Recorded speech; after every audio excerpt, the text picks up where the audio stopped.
Y'all, I'm giving y'all the inside scoop. Stay tuned. What's up, YouTube? Not What's up, YouTube? It's your girl. I'm back. How are you stopping it? Stop. I'm doing my video. Sit down. Okay, y'all. So when you want to, like I said, when you want to move from the one state to the next, in my instance, I moved from Columbus, Ohio to Dallas, Texas. So because I was moving to Denton County, I didn't know really much about Section 8 at the time. I didn't really know the rules because, as I mentioned, or if I did mention, I only had Section 8 for 1 year before I transferred it out to Texas. So I didn't really know the complete ins and outs of Section 8 until after, I had been on a program and then I lost my voucher. So what you have to do is you have to contact your current Section 8 housing authority and you have to let them know, hey, I want to move to X amount. For me, let's just say I want to move to Dallas, Texas. So I had to choose because in Texas, there are several housing authorities here. So because my cousin was helping me at the time, she had told me to move it to Plano because she said Plano was really quick and easy and, you get in fast, which was true. But I will say this. Plano is one of those housing authorities. They are very efficient in doing things, but they are by the books. They are very by the books. If you break the rules, you are off the program. No ifs, ands, or buts about it. So when I contacted I had to formally fill out a paper through the Columbus Metropolitan Housing. So with that being said, it was just a little quick paper that they have to say, okay, I'm moving, I'm ending my lease, blase, blase. So then they sent me a letter, and I blanked out some of my information on there. So they basically sent me a letter, and this is what they said. CMHA has received notification that you wish to end your current lease. I've scheduled an appointment for you to update your income and issue a voucher for you to locate to a new unit. My appointment was scheduled July 3rd, 2019 at 9 a.m. So they wanted you to bring all of the following things. You had to bring your little green card. This was my voucher. And the green card that the other green card they're referring to is the paper that you have to fill out. You have to physically go on their website now because of COVID. You do everything online. So for your appointment to port out, you needed your green card. You need a copy that you sent your landlord a 30-day notice. This is very key and crucial so that when you move, you don't want anything to be on your credit. You don't want anything to hinder you from moving to a new place or that for them to say you owe them money or anything of that nature. So you need a copy of your current lease or a mutual rescission. You guys, a mutual rescission is basically when you and your landlord agree that you want to end the lease. In my case, my lease was ending, but I wanted to do a mutual rescission with my landlord because the house that I was living in was under standard.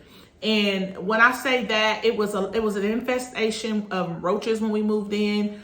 The water was messed up, the electric was messed up, it was termites.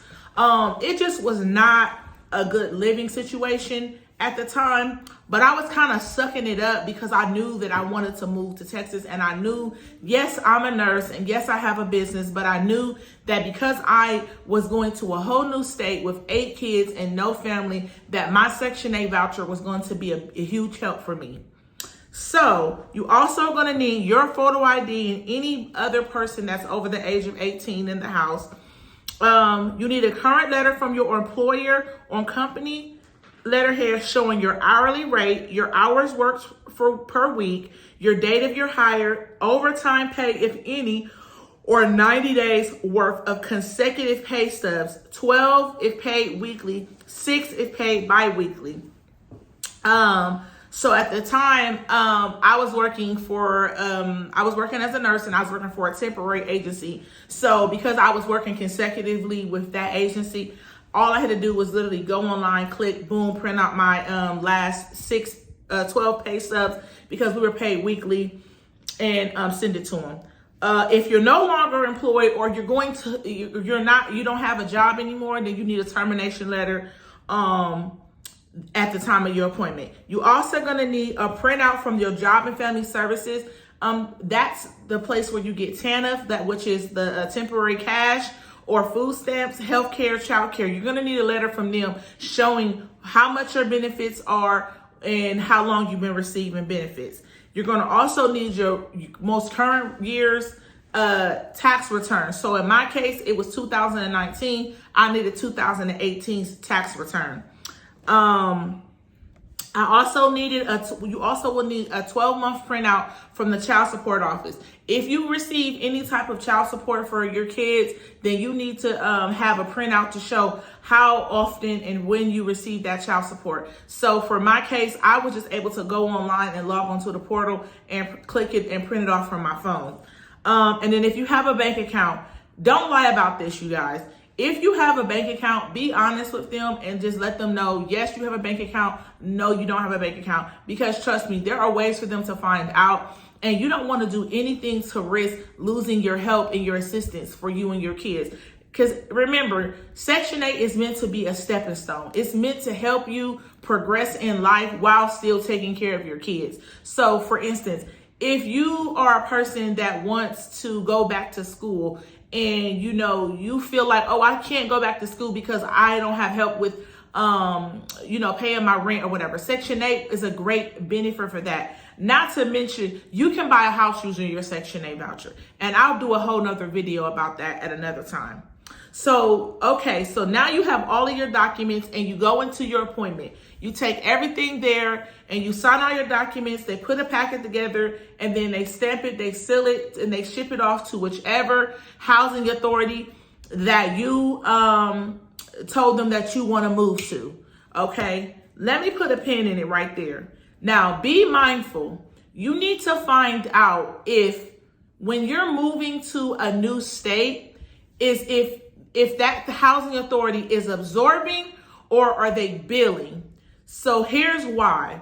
If they absorb your voucher, then that means that they are the ones who ultimately handle your voucher. The only thing they're doing is case management for you. So every month they're going to be billing. So if in the case that you want to port out again, you would have to go through both housing authorities to port to a new housing authority. So for my case, they absorbed my voucher. So when I moved to Plano, I went through the Plano Housing Authority here in Dallas, Texas, and they absorbed my voucher. And so that means that they themselves paid for my voucher. Your old housing authority is still going to be paying your rent. Absorbing means the new housing authority will pay your rent. So once they received, Plano received my package, it was about probably like 2 weeks. But mind you guys, I had already been in contact with the person that was over the head of the department because I knew that I wanted to move and I wanted to just get some information. So it's okay to call, but just remember when you're calling, be polite because these people literally have your livelihood in the palm of their hands. So about 2 weeks later, she scheduled me to have my intake appointment. Now, you guys, in this process, I had already started looking for areas in Texas that I thought would be good. So my cousin, she had gave me a suggestion like, hey, this is what you do. You can go onto their website and you can print off the areas that the zip codes that they support. And she told me to look at the zip codes that pay the most because those are going to be the better areas. Those are going to be the areas with better schools, better standard of living, just all around a better neighborhoods. So I looked through all the zip codes and I came across Little M, Texas. That's where we originally had moved. So I already kind of had an idea of where I wanted to move. So I created me a profile on GoSection8.com. And on GoSection8.com, I basically made me a little profile and I started to look at the houses that I wanted because I knew, oh, another thing. When I was moving, when I was in Ohio, my voucher size was a 6-bedroom. But when I moved to Plano, it was only a 5-bedroom because they don't care to give you your own bedroom. So basically, girls can share rooms and boys can share rooms, and they feel like you can sleep in the living room. I mean, that's just how it goes. In my case, because I had 8 kids, a 5-bedroom was still more than enough space for me. But I actually ended up finding a 6-bedroom house, you guys. Yes, 6-bedroom. So we were going from living in a 4-bedroom house, small. It was about 1,600 square feet, to a 6-bedroom, 3,200 square foot home, all on Section 8 housing, you guys. And I think I'll go ahead and insert some pictures to show you the type of house that I had when I first moved to Texas.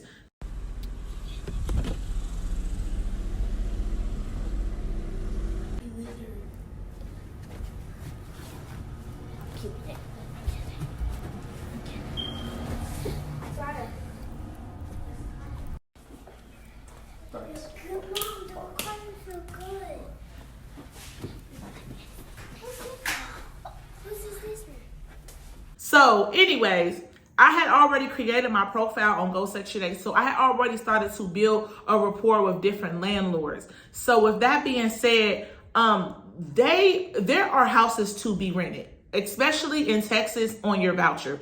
There are a lot of investors in Texas, and what they do is specifically buy higher bedroom houses in the suburban areas specifically to make money. Why? Is because Section 8 is going to pay them for you to live in those suburban areas.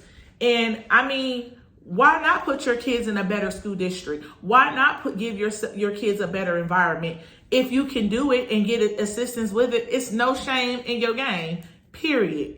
So my landlord that I ended up choosing to go with, she was very pleasant. She was easy to work with. I let her know that, hey, I'm porting from Columbus, yada yada. Now she had this other house. It was actually it was in Frisco, and I really, really loved that house, but someone else had their voucher in hand before me. So they went with her before me. But that it didn't stop her there. She personally went out and found me a house and bought it so that I could rent it from her. So how it went was, I gathered all my, so let's recap, you guys, I should say. I contacted CMHA, which was the Columbus Metropolitan Housing Authority. I let them know that I was interested in porting my voucher to Dallas, Texas. Then they called me in for a briefing, poured out a meeting. I had to bring all of the documents that I told you guys you needed. I signed my paperwork. They sent it out. A couple weeks, maybe like 2 weeks later, if that, I got a notification from Plano Housing Authority in Dallas, Texas, that I need to come down on such and such date to do a pour-in meeting. I drove from Ohio to Texas I think I took 2 of my kids. I think I just took 2 or 3 of my kids I took. And my kid's aunt, she helped me drive. So we drove down to Texas, and you guys, I had my meeting the next morning. When I left my meeting or my port-in briefing, they gave me my voucher. I called my landlord because, excuse me, guys, she had already found me a house. And I had seen some pictures of it, but she was replacing the floors in the house. So I called her and I let her know, hey, I just left my meeting. I met her husband actually at the house. We went through the lease. I signed the lease. I paid them my deposit, or I paid them half of my deposit, because my deposit was $3,800. So I paid them half of my deposit. I signed the lease, and then they went and turned everything into Section 8. Section 8 came and did a walkthrough inspection on the house to make sure everything was okay. We passed. I signed the official lease, and then I sent the rest of the deposit. The next week, we got on the road with what we had. We packed up and we moved to Texas. And that was that. They left a key in a key box for us. And, that's how it went. So key suggestions on how to find a house on Section 8. You guys, it is not impossible to find a house on Section 8, especially in the state of Texas. You can find a house on Section 8. There are plenty of investors and real estate agents and landlords who want to take your Section 8 voucher. And what you do is you can do 3 things that I suggest. Go on Zillow.com. Now, Zillow.com is not typically going to be Section 8 listed houses, right? There are going to be houses listed by companies. There are going to be houses listed by personal landlords, things of that nature. What you have to do is use your mouth. Call these people. Let them know, hey, I have a Section 8 voucher. This is how much my voucher covers.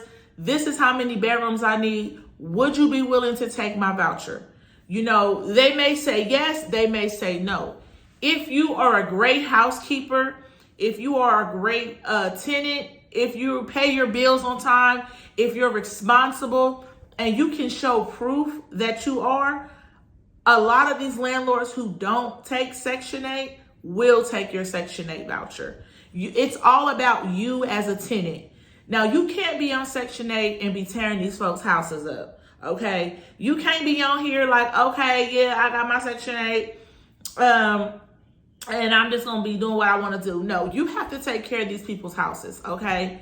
Another thing, GoSection8.com was a gold mine for me. Now, I don't have Section 8 anymore, but when I do look on there, because I have some friends that are transferring to Texas with their vouchers, I always tell them to use Go Section 8. And they always tell me that they're not finding anything. But when I found my house, and still to this day, I go on Go Section 8, and there's a plethora of houses on there. Another big one in the state of Texas is HAR.com. That one is wonderful. So that one is one that you can use as well. And like I said, it works just like Zillow or Realtor.com as well. It works, or Trulia.com. All three or four of those work the same. They are not typically going to be Section 8 advertised houses, but it's nothing wrong with contacting the landlord and saying, hey, I'm a good tenant. I have Section 8. Can I rent your house? Simple as that. If you can show them proof 9 times out of 10, and then you can assure them it's a simple process. And especially now during COVID, with everything being, the prices of everything being so high, the job rate is low right now, the pay is low. If you can show them, hey, I can guarantee that you're going to get your money every month on time if you take me with my Section 8 voucher. And they'll take you 9 times out of 10. So, yeah, you guys. So that's how you rent a house on Section 8, or that's how you move from one state to the next. On my next video, I'm going to do a video showing you guys, or telling you guys, what information, what documents you need as a mother when you're transferring your kids to one state to the next. So you guys, make sure you stay tuned. And if you don't do nothing else, one thing I'm going to do, I messed that up. If I don't do nothing else, y'all, I'm going to keep it real with y'all. Until the next time, bye. How do I can't never end the video right?